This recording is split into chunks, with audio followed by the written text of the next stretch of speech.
Panginoon naming Diyos, nagpapasalamat po kami sa inyo sa lahat ng biyayang aming natatanggap sa araw-araw. Sa ngayon kami po ay humaharap sa inyo na may malalim na pangungulila para sa kalusugan at kagalingan ng aming ina.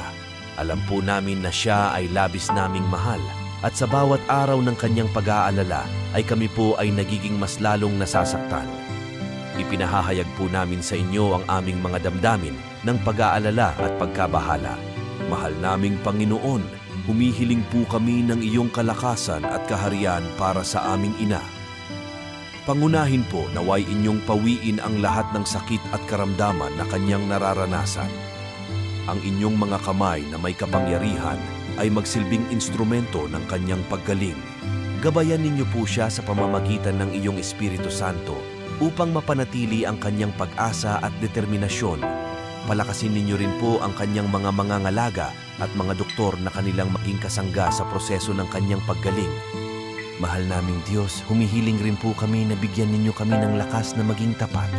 Ipinapalakpak po namin sa iyong mga kamay ang kalusugan ng aming ina at ang aming buong pamilya. Naway sa iyong mga oras, sa iyong paraan, ay magkaroon po kami ng isang himala ng paggaling at pag-asa. Amin pong ipinagkakatiwala ang aming ina sa iyong pangangalaga, Ama naming mapagmahal.